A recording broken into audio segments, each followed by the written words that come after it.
Nós estamos aqui nesse livro Profecias do Fim do Mundo, que tem na nossa loja Sagrada Face, www.lojasagradaface.com.br. A quem gosta de dar presente aí, é bom dar. Se você, mas o pessoal não acredita então, mas você acredita. E aí você dá presente que evangelize. Porque um dia a pessoa vai precisar disso aqui, né? Aí vai estar na prateleira jogado lá no pó. Ela falou assim, deixa eu ver, a minha tia é meio louca, não batia muito bem, mas deixa eu ver, quem sabe ela falou alguma coisa nesse livro, ia ter tudo que ia acontecer e tá estudando tanta coisa, por curiosidade, deixa eu ver, né? Então, casa que não tem uma Bíblia, gente. Olha, você viver numa casa que não tem uma Bíblia é o fim do mundo, né? Não tem um Novo Testamento, pelo menos, para ser lido as palavras de Jesus. E para piorar, muitas aí tem aí o Novo Testamento, tem a Bíblia até completa, só que na verdade é completa, mas é deformada, distorcida, comunizada. Aí tem o nosso Novo Testamento completo lá, da Bíblia do século XVIII. Então, o que eu falo? Se é para gastar presente agora no segundo semestre, para dar presente para os outros aí, que seja um presente que evangelize. Mas não gosto, então não vai receber. Eu vou te dar isso ou não vou te dar nada, tá bom para você? Então, dando presente a você, você dá o que você quer, ué, gozado. Vamos lá, então. Olha, é bem impressionante, porque nós estamos falando, tá, das profecias da Marie Julie. São revelações a Marie Julie, e ela faleceu em 1941, ela é de 1850 a 1941. Olha só o que Jesus disse para ela, nós vamos ler aqui hoje. Presta bem atenção. Jesus disse, vejo uma multidão de almas perdidas, principalmente crianças, mesmo aquelas que não têm a idade da razão. Os responsáveis, se soubessem o que os espera no temido julgamento, as crianças são educadas agora como adultos, que palavras vergonhosas soem em seus ouvidos e ecoem em suas bocas, é horrível e terrível. Dá até medo ver os jovens voltarem a este ponto e os pais não vigiarem, não cuidarem, não se ocuparem com o que fazem, com o que eles dizem. Os pais riem e os deixam em total liberdade para as suas ações. Isso aqui já estava acontecendo. É profecia aí do começo do século passado, então. Olha, daqui para cá, de lá para cá, né, nesses últimos quase 100 anos, quanto isso piorou. É Jesus dizendo quanto isso piorou. Só que Jesus também está dizendo exatamente que os pais vão responder por isso. Os pais vão responder pela falta de educação dos filhos que eles não deram. Porque é assim, se você deu educação para o seu filho dentro daquilo que você entendia que era a educação cristã, já estava na igreja? Estava, tá. Você educou seu filho dentro daquilo que a igreja estava ensinando quando você estava lá na falsa igreja sem saber? Então tá, a sua parte, o possível, você fez. Não era possível você ensinar como você está aprendendo agora, porque não te ensinavam desse jeito lá atrás, como é a igreja tradicional, a igreja de sempre, de 2000 anos, até o Papa Bento XVI. Então, se por um acaso aí você passou algum valor que hoje a gente sabe que não está certo, bom, mas naquela época tinha um padre lá explicando errado, então a culpa não é sua. Mas se você não educou os seus filhos, vai ser cobrado por isso. É bom começar a rezar pela conversão deles e pedir perdão, porque de verdade a gente vai ser cobrado por isso. E os jovens também. Olha, eu vou contar para vocês, eu digo que eu e a professora Milene, a gente estava em cima dos nossos dois filhos. A gente dava aula, tudo, trabalhava fora, mas a gente estava em cima dos dois, estava sempre de olho, chegava, pegava na escolinha, e daí o que aconteceu, como é que foi, puxava a boca para saber o que estava bem, o que não estava, observava os dois o tempo todo para saber o que estava certo, o que estava errado. Olha, não foi fácil, não escolherem o caminho certo para eles, não foi fácil não, porque a gente ficou em cima. Se não ficasse, aí sim a coisa teria sido pior. Agora, quando você cria do jeito que nós criamos, com educação, com cultura, no caso a gente não sabia, estava pensando que estava dando melhor, né? Mas com religião, com catequese em casa, leva para a igreja, participa da igreja, e depois a pessoa decide não estar na igreja, sair da igreja, daí é um problema da pessoa. Eu não tenho que responder por isso. Tá certo? É como uma mãe que cria, mãe e o pai, né, que cria os filhos e quando chega na adolescência não puxa o filho, a filha, diz, vamos conversar. Hoje nós vamos conversar abertamente sobre gravidez. E eu quero falar para você como é que é o mundo para você poder, assim, ficar desperto. Porque eu sei que você tem bastante informação, mas eu quero te dar a informação que não estão te dando na sua sala de aula, nem os seus colegas e nem os seus professores também, que está cheio de professor safado que fica ensinando errado. E muito menos a internet. Então, deixa eu falar para você de gravidez, de responsabilidade, de doença venérea. Vamos conversar a respeito de pagar pensão por 21 anos. Vamos conversar a respeito de levar um filho aí, e aí, de repente, não ser aquele namoradinho, ser outro, você estragar o futuro casamento seu. Vamos conversar de vida, de verdade? É isso. Vamos conversar de Deus, né? Vamos falar de Deus também, vamos explicar para os jovens o pecado mortal que eles estão contra a castidade e que simplesmente serão condenados por isso. Se não se arrependerem, é melhor em sabendo não fazer, porque uma coisa eu não sabia, eu fiz, outra coisa eu sabia, fiz do mesmo jeito. Aí é um pecadão, né? Porque não sabia, não tinha informação é uma coisa, mas tinha quem tinha informação e não deu. E houve realmente uma geração aí para trás, em algum lugar aí para trás se perdeu. E se perdeu assim, feio. E é interessante, né? Porque eu convivi, eu já falei isso várias vezes, eu convivi com gente muito mais velha do que eu. Bem mais velha, eu gostava de conversar com gente mais velha, eu não gostava de conversar com a molecada, porque é muito xarope, não tinha assunto, eu gostava de conversar, bater papo, e era muito criançada demais. Eu até teve um médico uma vez que falou que eu era mais velho do que a minha idade, era mesmo, né? Eu falava que eu nasci adulto, né? Aí, então, eu conversava com gente assim, minha bisavós, tios avós, gente assim, bem mais velha, com 80 anos para 90 já, e eu ouvia as histórias, aprendia com eles e tal. E aí eu me lembro que uma avó minha, ela falou que o namoro dela foi assim, ela na janela da casa, a casa era mais acima da rua, ela na janela da casa com a mãe dela do lado e o meu futuro avô embaixo, em pé na calçada, conversando com a mãe, vigiando. Isso aí que era o namoro.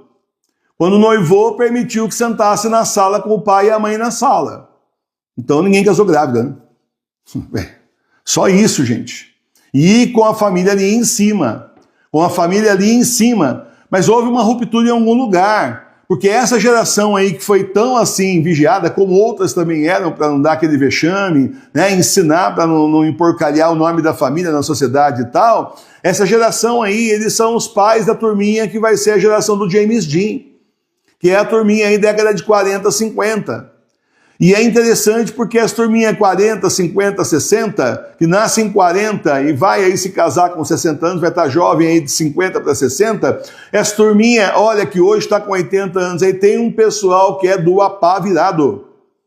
Então a ruptura é bem estranha e a gente pode ver então a mão infeliz da cultura em cima já naquelas séries que iam assistir no domingo, nos rádios. Tem isso também, mas os pais, teve pai que não teve força então para segurar, pai e mãe que não teve força para segurar. Aí começa a aparecer gravidez para cá, não que antes não existisse, mas era mais raro. Pessoa casando grávida, né, com o vestido branco, mas o barrigão, aquelas coisas todas.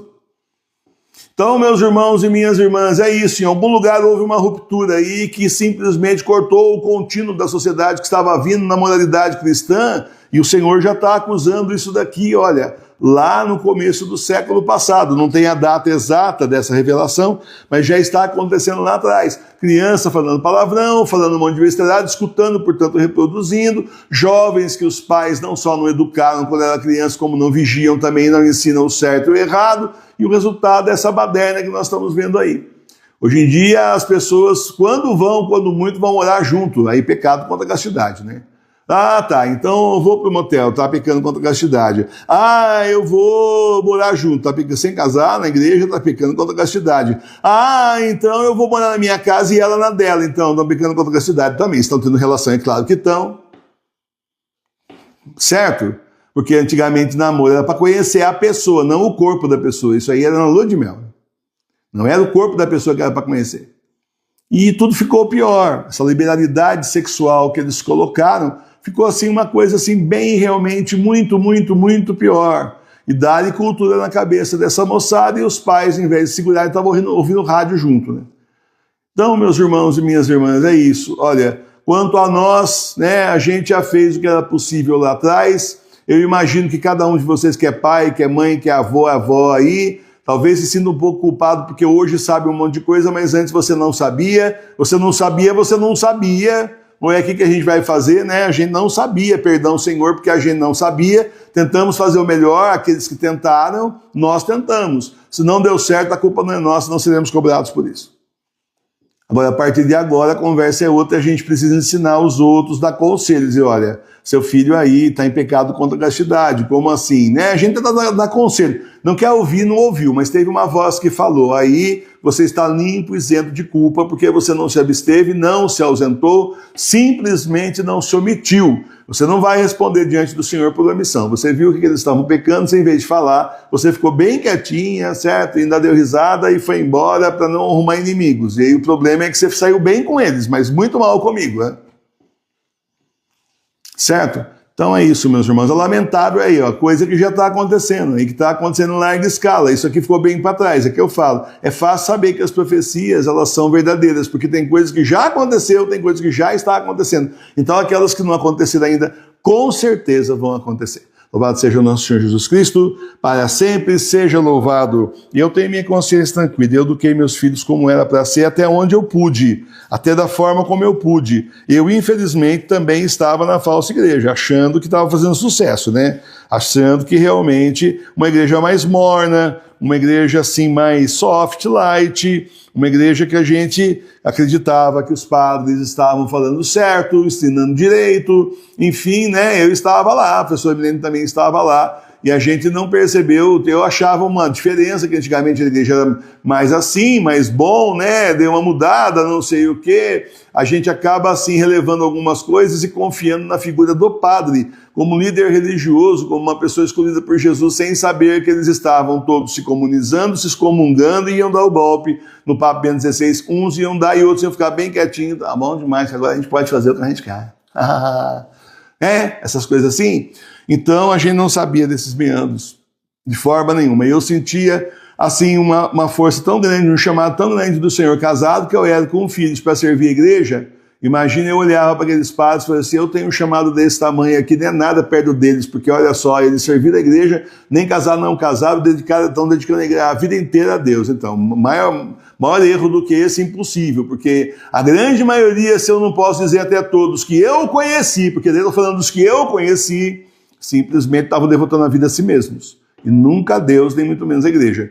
Falar a verdade para vocês, eu devoto muito mais a vida a Deus do que eles devotavam, do que a gente viu depois, no meio, lá nos meandros, estando no meio. Porque na missa no final de semana você não vê mesmo, nem que você vá toda semana, todo dia na missa você não vê. Mas quando você começa a trabalhar atrás, dentro de diocese, você começa a ver cada coisa. E mesmo assim levou um tempão para ligar, 1 mais 1 dá 2, dava 11, não dava nada, porque eu não estava nem ligando coisa nenhuma. Já tinha achado que eram pessoas santas. Eu também achava isso, tinha um respeito muito grande, perderam completamente, né? Porque a gente viu a podridão por trás da igreja bergoliana. O Senhor mostrou, né? Foi Jesus que mostrou. Eu já falei que eu fiquei até doente, que eu não aceitava. Mas de qualquer forma que eu achava que era impossível que não estava acontecendo aquela coisa da minha cabeça. O Senhor não apareceu na minha frente falando, foi mostrando, eu achava que aquilo era da minha cabeça. E não era. Infelizmente é assim, quando a gente lê certas notícias por aí, a gente fala, eu achava que estava ruim, mas é bem pior do que eu imaginava. É bem pior do que a gente imagina. É muitas vezes pior. Mas bom mesmo é na igreja do Senhor, que ele criou aqui a Paróquia Sagrada Face de Tours, chamando os leigos de fé, somos nós, verdadeiros remanescentes da Santa Igreja. Estamos aqui para levar a Santa Igreja do Senhor até o final desses tempos, que são os últimos. São os tempos do Apocalipse. Louvado seja o nosso Senhor Jesus Cristo. Para sempre seja louvado.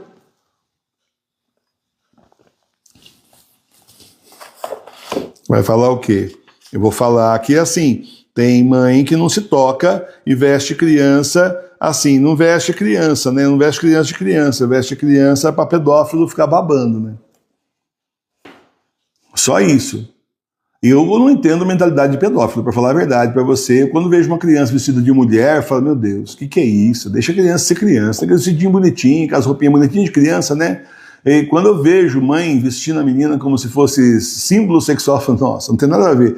Para mim não tem efeito nenhum, não entendo, mas para quem é chegado nisso, quem é pedófilo, olha para ele, é um pratão feito. Pois teve uma época aí no Foi Esse Lixo que tinha uma campanha, não coloque foto, a coisa mais básica que tinha. Ah, tirar foto do bebezinho tomando banho, né? Até dos meus tirei também, porque era normal, né? Aquela época fazia um álbum, dando banhinho, dando... Não coloque foto de criança tomando banho, né? Eu nunca pus mesmo, mas não coloque foto na internet, porque tem um monte de pedófilo fazendo aí álbuns com essas fotos. Falei, meu Deus do céu, aí você começa a ver como o mundo é muito pior do que a gente imagina.